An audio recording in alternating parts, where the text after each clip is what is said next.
Hello, hello. Welcome to the very first New York Sports Junkies podcast. This podcast will be updated every Monday. So all I gotta say is sit tight, stay tuned. We'll be covering every angle of New York sports inside the city, a little bit of out. Um, so that's about it. Now let's get started. The New York Giants. Last week, the Giants lost 13-31 to the Cincinnati Bengals in one of the worst, absolute worst offensive showing I've seen this team put up in a while. It was pretty bad. Okay, they lost to a Bengal team that frankly is not very good.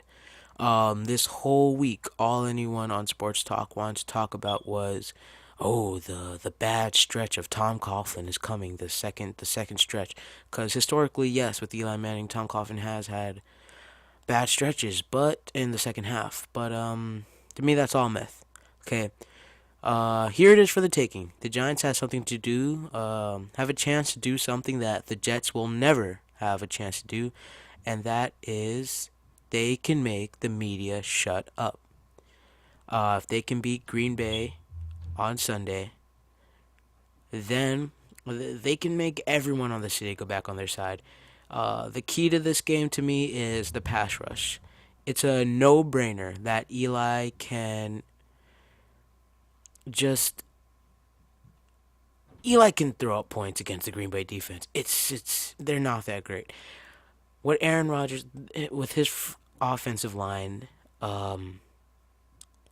you can definitely see holes, and the pass rush. If the pass rush can get to him consistently, then I think you can see the Giants winning this game. Even though Green Bay usually has too much firepower for them, I picked the Packers to win, but if they can follow that to a T, then definitely. Now on to the Jets, the dreaded Jets, the goddamned New York Jets. Okay, it seems every other week I ask myself, can this team, sincerely, can they get any worse?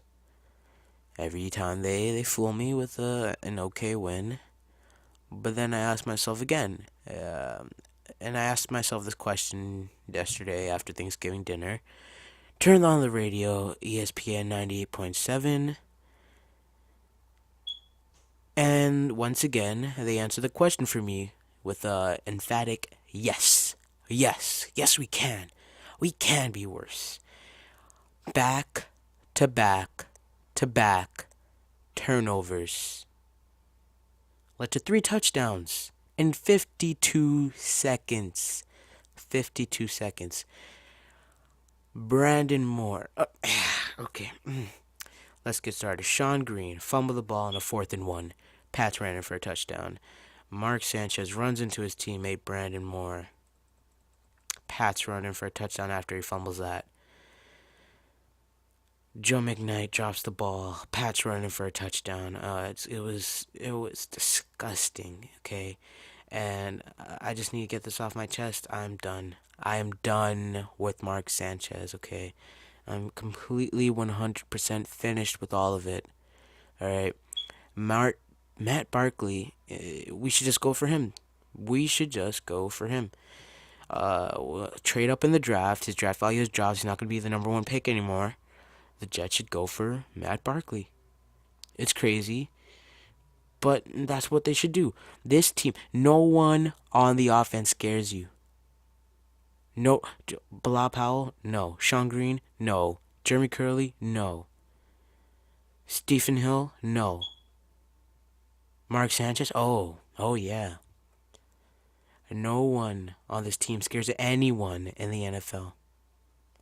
No one. Okay? The Jets need to make some changes.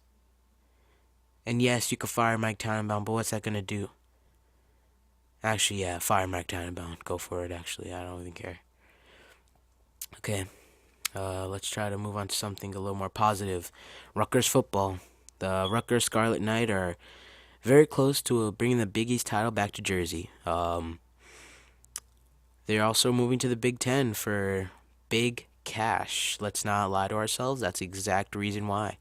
I wish this Rutgers club, this college program, much success. Okay, Two reasons. First of all, they are the best chance for New York to get a real college football team, that real college football experience where you're just emphatically rooting. When I tune into Arkansas radio through the ESPN radio app, I hear the passion of the fans.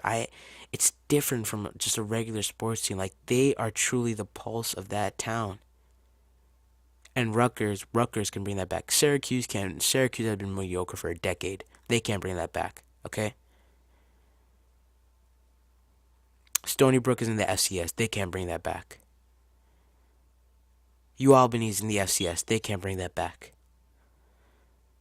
Rutgers is the only one that could bring that to New York and New Jersey.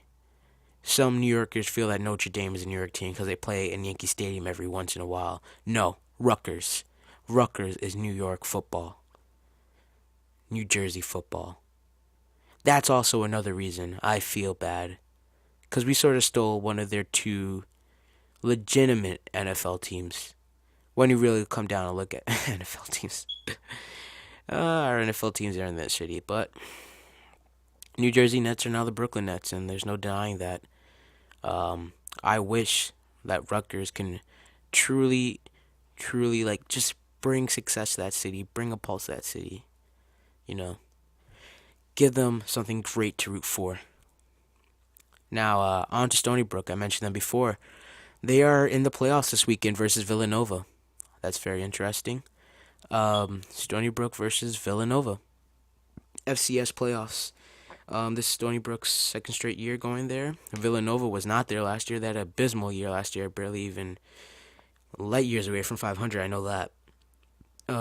Also, after this, whether Stony Brook season ends or not, they will be moving to the CAA next year. I don't know if you guys know that, along with their arch rival Albany. Those are the two teams confirmed to go moving to that conference. I think that's good. It's good. It's very good because when you look at it, the CAA has the best chance of moving to the FBS, even if that's 10, 15 years down the line. They have the best chance. That's the premier conference of the FCS division. Now, onto some PSAL varsity football. Now, just last week, the Abraham Lincoln Railsplitters beat the Port Richmond Red Raiders 34-28. Now, this was a really exciting game. It was a last-minute touchdown that decided this. I originally picked Thomas Jefferson, the Orange Wave, to win the PSAL title, but no, I gotta say, it's really looking like it's going to be Abraham Lincoln again now. Obviously, Thomas Jefferson got knocked down the first round through a surprise knockout, but Abraham Lincoln looks like they're going to take the title, go to Yankee Stadium again. They're looking really exciting. They're going to have another game this week. I'm telling you, it's going to be an exciting game. I think they're going to take it all. So if you're Abraham Lincoln, if you're a Rail Splitter fan, then tune in definitely.